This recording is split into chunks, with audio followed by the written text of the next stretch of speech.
Festival Internacional de Curtas-Metragens de São Paulo reuniu cerca de 400 filmes de mais de 60 países.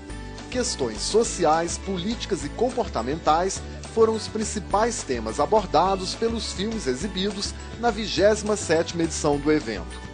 Essas questões dessa mudança da sociedade, que a gente sente hoje claramente como uma transformação, estão presentes nos curtas, né? Não estão presentes em todos os curtas, mas é um tema presente. A questão do feminino também é uma questão muito presente. Mais de 600 curtas brasileiros se inscreveram para as mostras dessa edição do festival. 49 deles foram selecionados para a Mostra Brasil, que contou com filmes de 17 estados.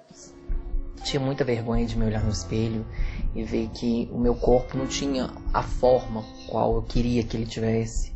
A Ingrid é uma mulher trans e no filme ela meio que mostra como ocorreu a construção da identidade dela através de relatos do próprio corpo dela ao longo da vida. A gente meio que criou um dispositivo, a gente entregava um gravador para ela e ela fazia as falas dela em casa, sozinha. Basicamente é o relato dela desde quando ela era criança até a idade dela hoje, enquanto a câmera meio filma o corpo dela de várias formas possíveis. O curta Rascunho da Bíblia é uma animação independente e experimental de 1 minuto e meio. É um filme que trata de uma questão que eu acho que é muito contemporânea, que é essa coisa da presença num estado supostamente laico, da presença muito agressiva dos evangélicos na política, né? Desenhada quadro a quadro. É como se fosse um flipbook filmado, né? Tem um pouco de manipulação de foto, que seria algo tipo pixelation.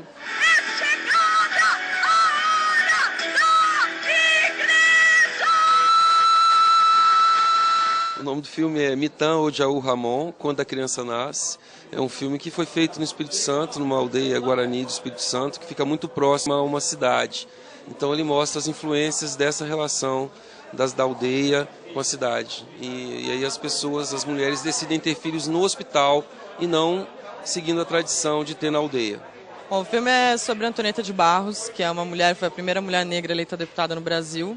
Foi a primeira mulher eleita deputada em Santa Catarina. Ela foi professora, foi cronista. E é uma personagem da história do Brasil que estava assim, um pouco esquecida, né? Que tem túnel com o nome dela, tem escola. É um nome que circula um pouco na história da cidade, mas de fato nem os habitantes de Florianópolis sabem quem foi Antonieta de Barros. Então é um pouco essa tentativa de resgatar e dar o reconhecimento e visibilidade para a história dela, né? Esse ano, a mostra Panorama Paulista contou com 29 curtas do estado de São Paulo. O curioso é que mais de 50% desses filmes são dirigidos por mulheres. Crônicas do Meu Silêncio aborda a questão da violência contra a mulher no cotidiano. Ele é uma ficção, muita gente fala pra mim como se ele fosse documentário, muito pela estética, mas ele é uma ficção, os textos são todos escritos. Não foca nos grandes abusos, mas nos abusos diários que a gente sofre, que a gente passa constantemente só por ser mulher. A história do curta Território se passa em um sítio abandonado. É basicamente sobre 2 irmãos, um irmão que ficou naquela casa, naquele sítio que era da família, e foi deixando que ela fosse abandonada, e o outro irmão que chega da cidade. E daí é um pouco a relação deles, os conflitos deles. E ao mesmo tempo tem pessoas que moram no entorno dessa casa, dessa propriedade, que vão aos poucos se aproximando. E que vai aumentando a tensão entre os próprios irmãos. Bom, o meu filme é O Pássaros na Boca. É um filme sobre a relação de um pai e uma filha adolescente. Fala um pouco de conflitos, assim, de relacionamento. E tem um toque de terror também, uma coisa meio fantástica.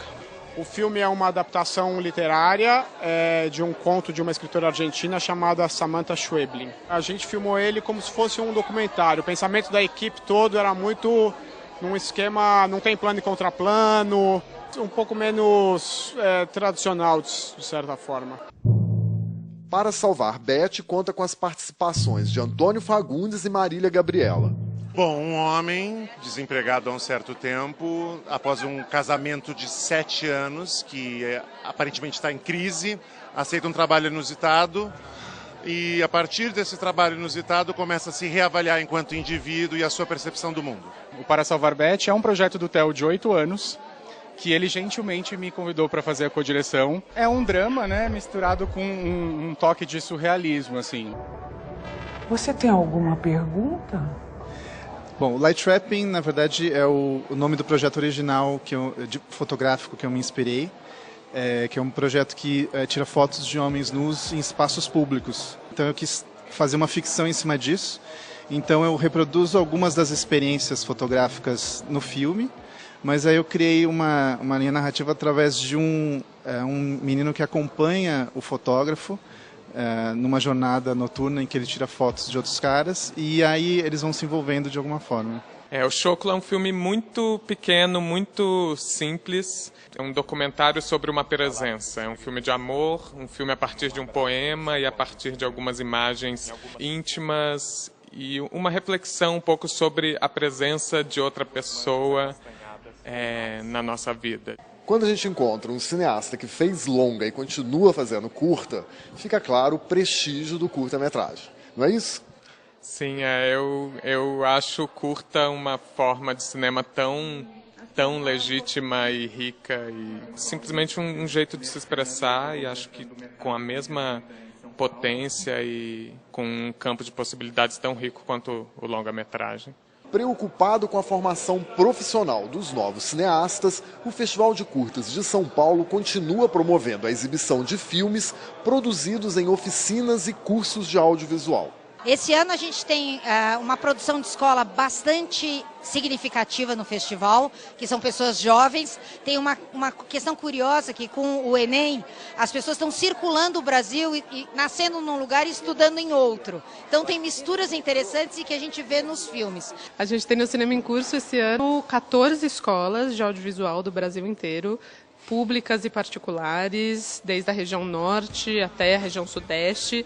A gente percebe nos filmes uma coisa de circulação dos estudantes de cinema pelo Brasil. Então, um estudante do Mato Grosso do Sul que está estudando na UF, aí um filme que é feito em Minas Gerais sobre o Rio de Janeiro, e uma circulação de temas e pessoas bem interessante. Esse ano a gente está comemorando 15 anos de oficinas aqui no Fórum, né, que é o projeto paralelo ao Festival do Curtas da associação. Aí também compõem a mostra as oficinas Querô, que completam 10 anos, e o projeto É Nós na Fita, que também são as 3 oficinas que trabalham esse desenvolvimento do olhar nas comunidades, enfim, para os jovens que têm pouco acesso ao conhecimento do audiovisual. O mais legal de uma oficina é que os alunos conseguem trazer para dentro da oficina o que eles querem trabalhar.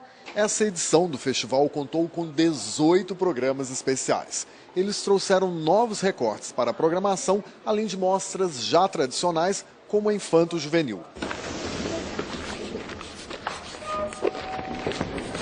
Inclusão e acessibilidade foram os temas da mostra Diferente como Todo Mundo, uma parceria com o Festival de Filmes sobre Deficiência, sediado em Cannes.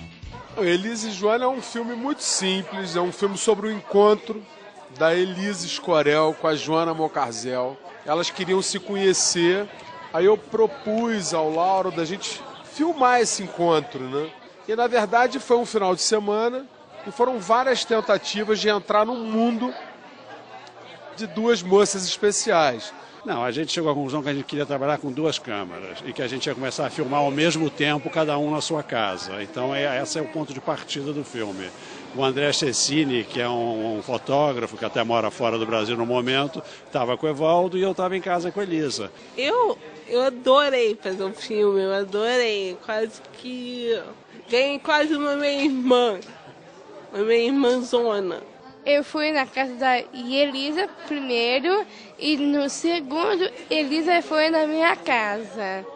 A gente fizeram filme, comemos pipoca, dançamos e foi lindo. É um presente nosso para as nossas filhas e daí nasceu uma amizade entre as famílias, entre elas. Então é um filme de amor, de pai para filha.